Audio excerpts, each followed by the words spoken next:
예, 부동산 자산관리론 10주차 세 번째 시간입니다. 마지막 시간입니다. 어, 음, 두 번째 시간에서는 이제 부동산 시장과 국민경제, 거시경제에 대해서 이제 살펴봤죠. 거시경제가 어떤 영향을 미치는지 살펴봤고요. 그다음에 이번 시간에 이제 부동산 시장과 경기 변동에 대해서 살펴봐야 되는데, 그 순환적 변동, 부동산 경기 순환에 대해서만 이번 시간에 살펴보고요.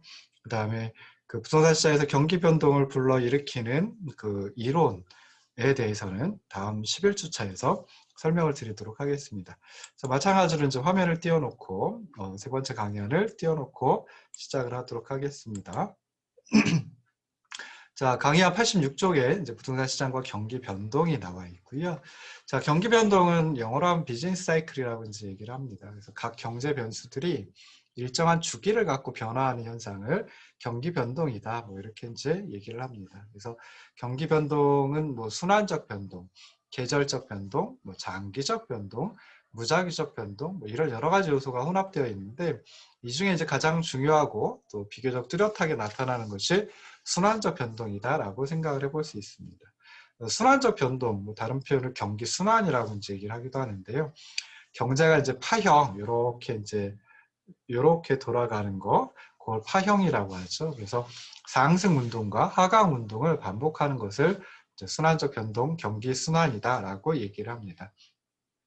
부동산 시장도 일반적인 경기 변동하고 마찬가지로 일반 경제 경기 변동과 마찬가지로 침체와 상승의 현상을 보입니다. 그렇긴 하지만 부동산 그리고 부동산의 특성, 부동산 시장의 특성 뭐 이런 것들 때문에 일반 경기 변동하고는 좀 차이가 있습니다. 그래서 여기서는 이제 부동산 경기 순환을 이번 주차 10주차에 살펴보고요. 그 다음에 부동산 경기 변동을 갖다가 설명해주는 거미집 모형, 벌집 순환 모형, 그리고 공간시장과 자산시장의 변화에 의한 부동산 경기 변동, 뭐 이런 것들을 이제 다음 11주차에 설명을 드리고자 합니다. 그래서 부동산 경기 순환, 먼저 이제 특징을 살펴보면 한 6가지 특징이 있습니다. 그래서 시차가 이제 그 분야별로 좀 다르다. 그리고 진폭이 크다. 세 번째, 뭐 주기가 길다. 네 번째, 비대칭적이다. 다섯 번째, 타성 기간이 길다.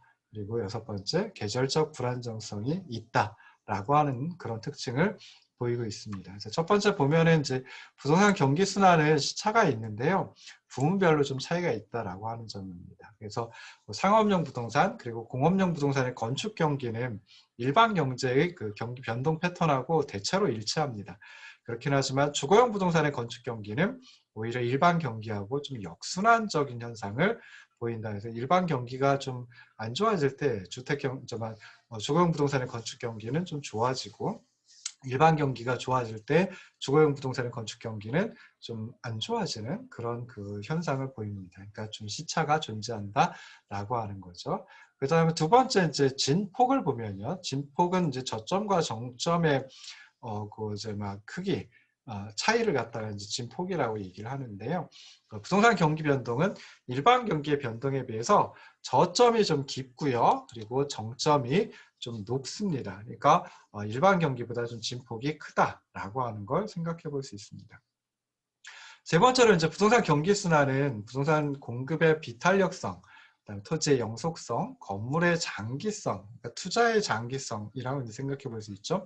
그런 것들로 인해서 일반 경기보다 좀 주기가 길다라고 하는 특징을 또 가지고 있습니다.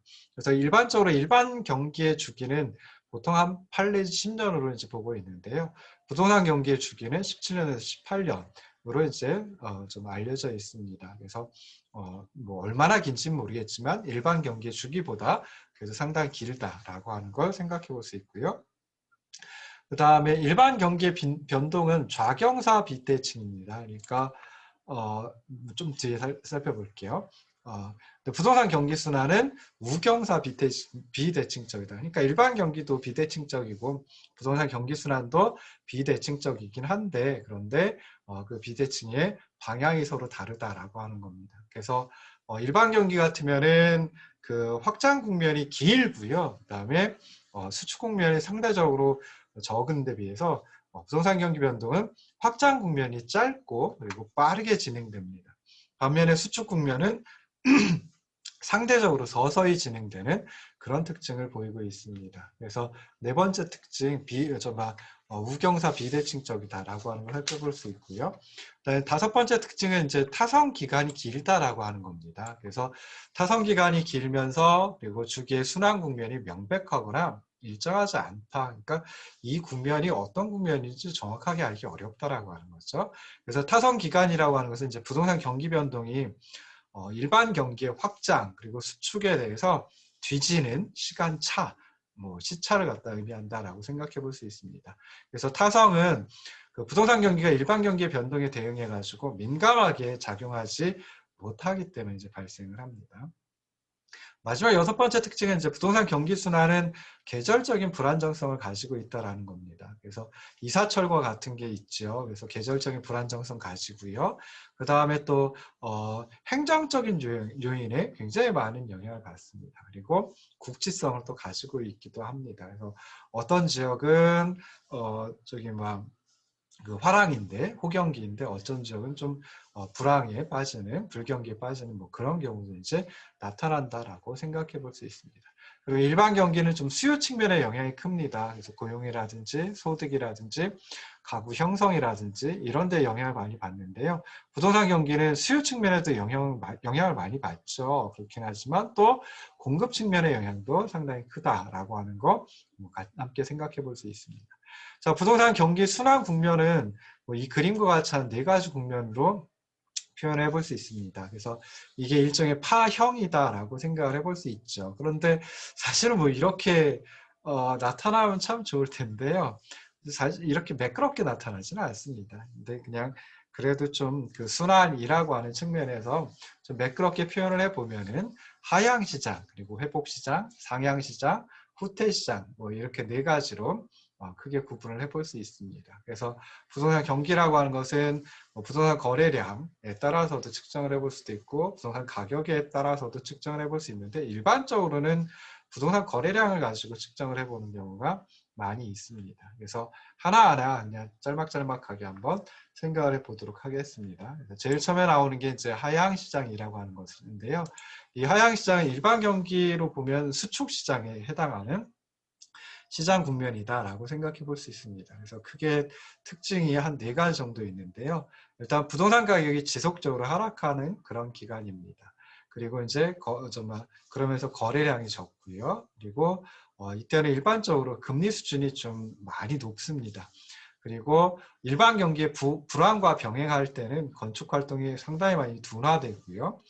공가율 또는 공실률이 크게 증가하고 그래서 매수자 중심의 시장이 형성되는 경우가 많다라고 생각을 해보시면 좋을 듯 싶습니다. 그래서 매수자 중심의 시장이라고 하는 것은 매수자가 좀 우위에 있는 그런 시장이거든요. 그래서 이 기간에는 그러니까 하향시장 국면에서는 가격이 하락하기 때문에 매수하려고 하는 매수자 입장에서는 매수를 좀 미루려고 하겠죠. 가격이 더 하락할 거라고 예상을 할 수 있으니까 매수를 미루는데 매도자 입장에서는 이 가격이 하락하기 전에 빨리 팔아야 되니까 좀 매도를 앞당기려고 합니다. 그러다 보니까 아무래도 매수자가 좀 그 협상력이 높아지는 그래서 매수자 위주의 매수자 중심의 시장이 형성이 된다라고 생각해 볼 수 있습니다.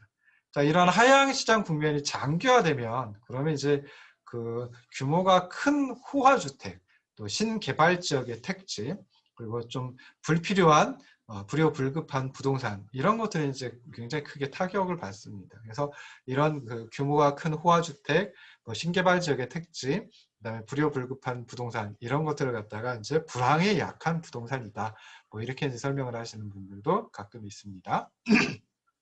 그래서 하향시장의 전 단계는 이제 그 후퇴시장이라고 이제 생각을 해볼 수 있는데요. 그 후퇴시장의 기간이 짧고 그 다음에 경기 과열을 경험해 본 지역일수록 훨씬 깊은 불황, 즉 저점이 더 깊어진다.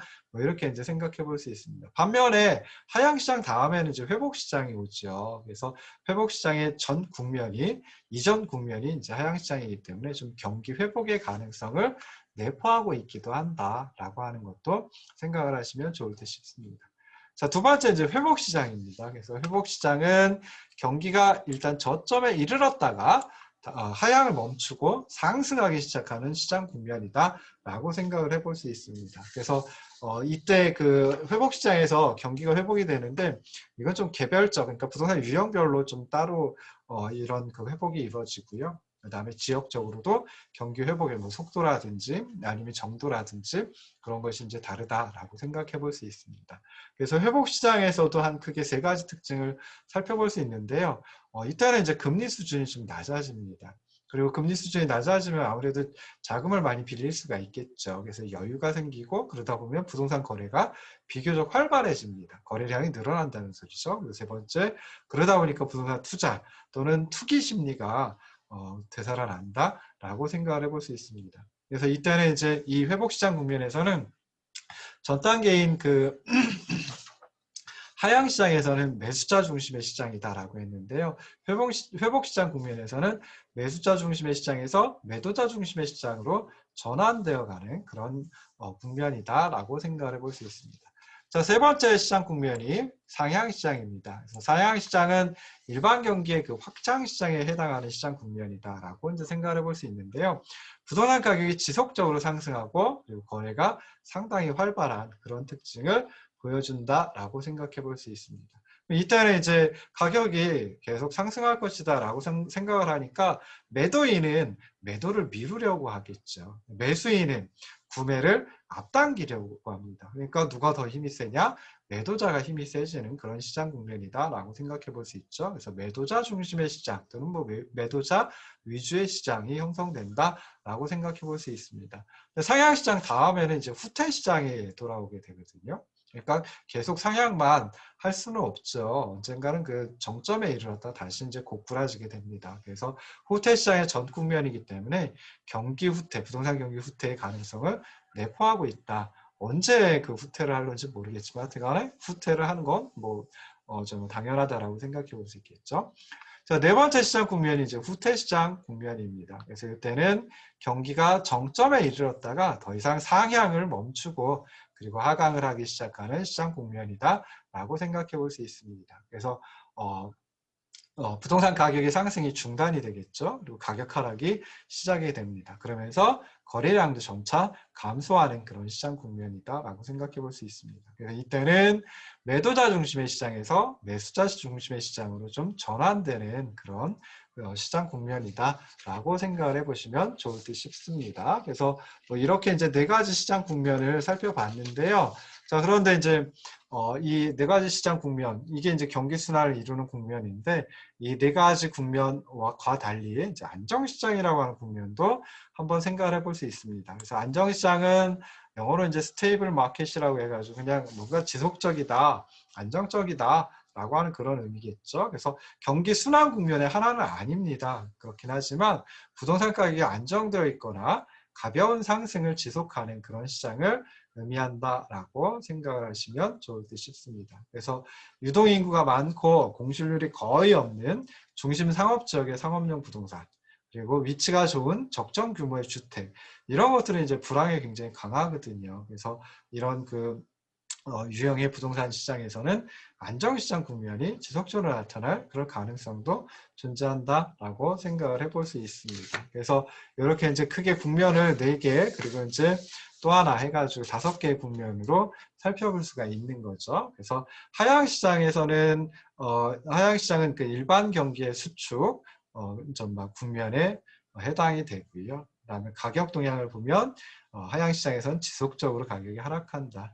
거래량은 하향시장에서는 좀 저조하고 어떤 경우에 이제 중단이 되는 우리가 정말 절벽이라고 얘기를 하기도 하죠. 거래 절벽이라고 얘기를 하기도 하죠. 그다음에 금리 수준은 하향시장에서 최고가 됩니다. 가장 높습니다. 그리고 공실률, 공가율 이런 것들이 이제 하향시장에서 좀 증가를 하게 되고요. 그다음에 매수자 중심의 시장이다. 매수자가 우위에 서 있는 그런 시장이다라고 하는 거 생각을 해보시면 좋을 듯 싶습니다. 두 번째 이제 회복 시장을 갖다 이제 한번 살펴봤었죠. 그래서 회복 시장은 일반 경기의 회복 국면하고 마찬가지인 국면이고요. 그다음에 가격 동향을 보면은 회복 시장에서는 가격 하락이 부동산 가격 하락이 중단되고 상승을 하기 시작하는 그런 국면이다라고 생각해 볼 수 있습니다. 그러니까 거래량도 활발해지고 그다음에 투기 또는 투자 심리가 살아난다라고 생각해 볼 수 있습니다. 그리고 회복시장에서 금리가 하락하는 그런 특징을 보이고요. 공실이나 공가도 점점 감소하는 그런 현상을 보여줍니다. 그리고 매수자 중심 시장에서 매도자 중심 시장으로 좀 전환되는 그런 국면이다라고 생각을 하시면 좋을 듯 싶어요. 자, 세 번째 이제 상향시장을 살펴봤죠. 상향시장은 일반 경기의 확장 국면하고 마찬가지다라고 생각해 볼 수 있고요. 가격은 지속적으로 이제 상승을 하는 그런 경향을 보입니다. 그리고 거래량도 굉장히 활발해지는데요. 그런데 이때는 이제 뭐 조만간 상향시장 국면이 멈출 수 있다. 그러니까 후퇴 시장으로 넘어갈 수 있다라고 생각을 하기 때문에 그런 후퇴 가능성 때문에 거래량이 좀 뭐 줄어들지는 않겠지만은 그 활발해지는 정도가 속도가 또는 크기가 그 크기는 줄어들 수 있다. 감소할 수 있다. 뭐 이렇게 이제 생각을 해볼 수 있습니다. 그래서 상향시장에서는 금리는 이제 상승하는 그런 경우가 많이 있고요. 공실이나 공가도 이제 상향시장에서는 감소한다라고 생각해 볼 수 있습니다. 공실은 이제 공간이 비어 있는 거고, 공가는 주택이 비어 있는 거죠. 그래서 뭐 요즘에 이제 그 빈집 해가지고 굉장히 이슈가 많이 되고 있습니다. 벌써 한 4, 5년 전서부터 이제 굉장히 많은 연구들이 쏟아져 나오고, 그다음에 빈집을 어떻게 하면 이제 활성화시킬까, 그러니까 빈집을 없앨 수 있을까, 뭐 해가지고 다른 용도로 쓴다라든지 하는 뭐 그런 것들은 이제 그런 대책이라든지 이런 것들이 많이 나타나고 있습니다.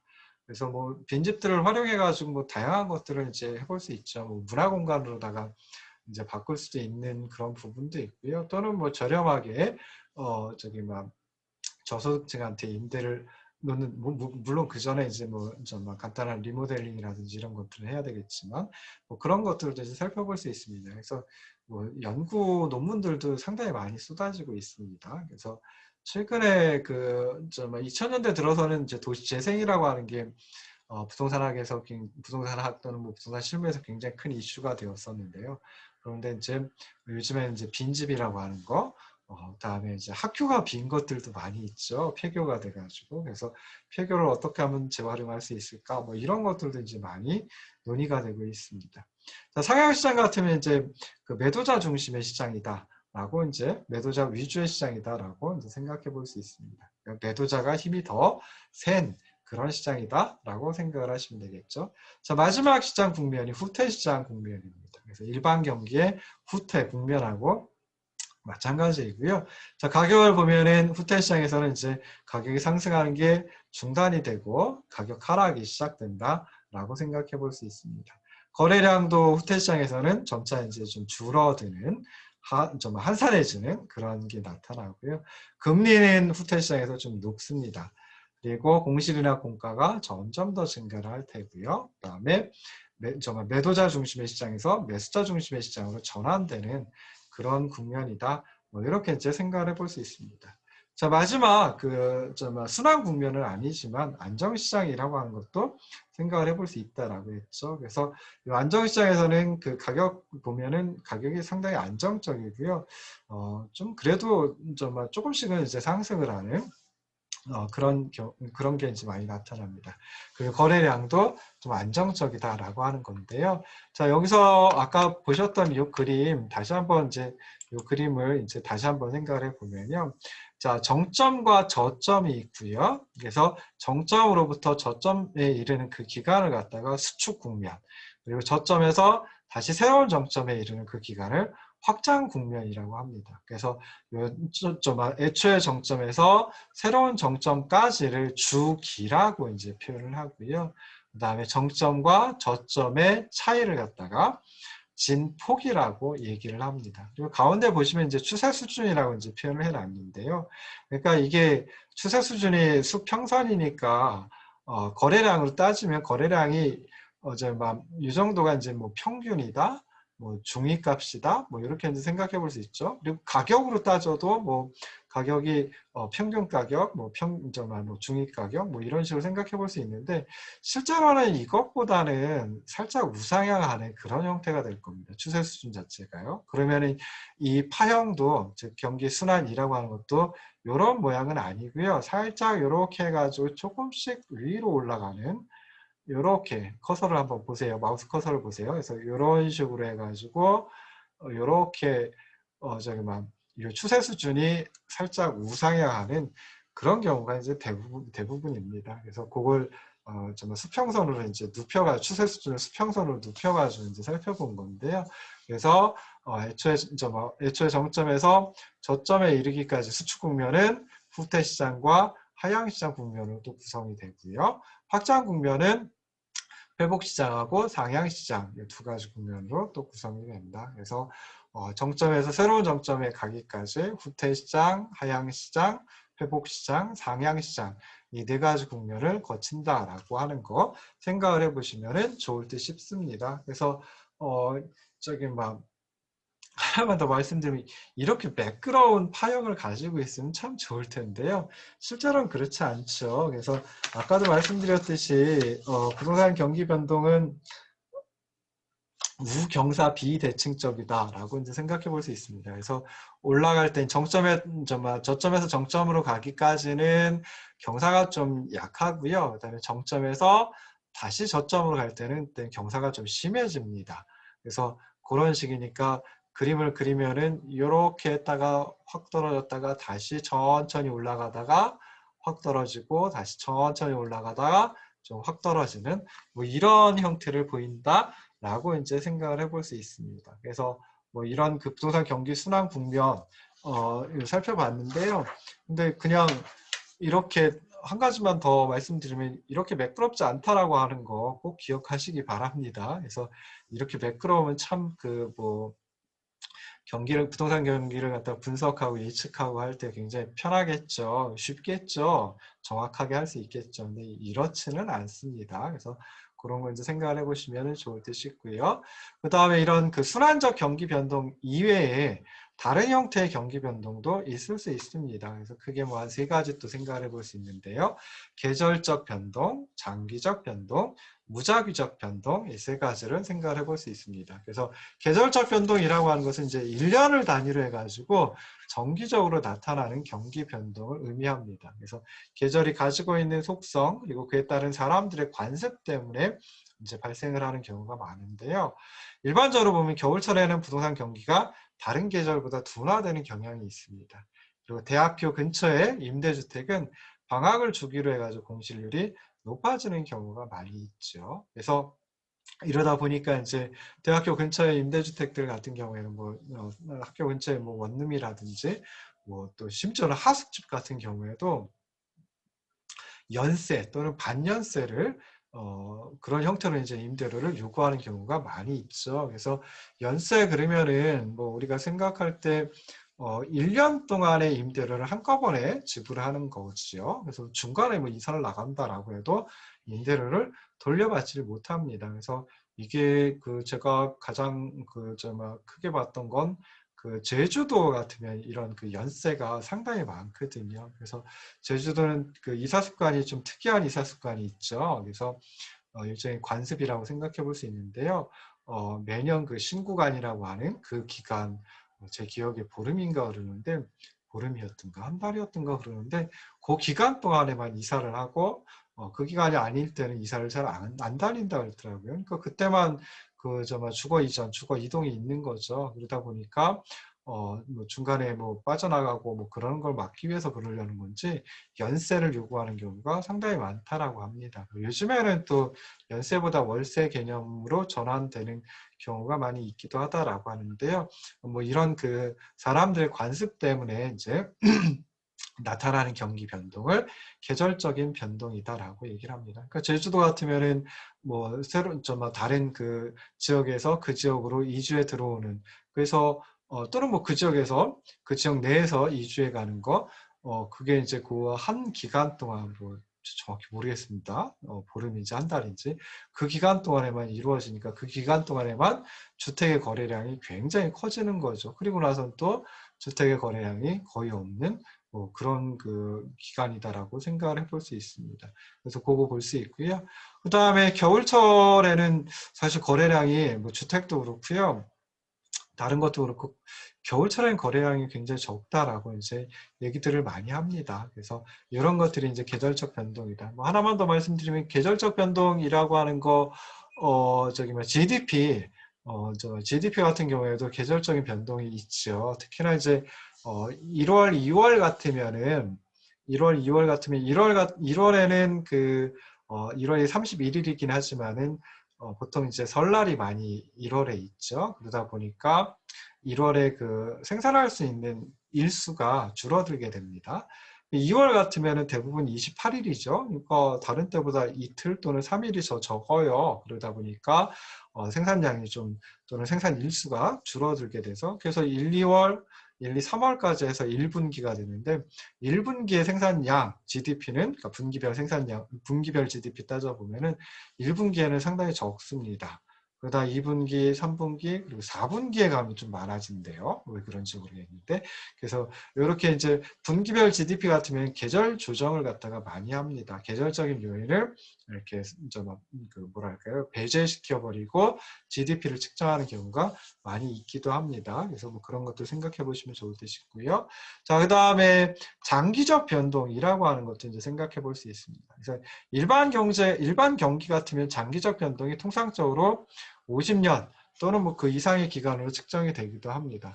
근데 부동산 경기의 장기적 변동은 일반 경제의 장기적 변동보다는 좀 기간이 짧고요. 그리고 지역적으로 불규칙하게 나타나는 경향이 있습니다. 그래서 부동산 시장의 장기적 변동은 어떤 지역이 새로 개발이 이루어지거나 또는 기존의 지역에서 재개발이 이루어질 때 장기적 변동이 발생을 하게 되는데요.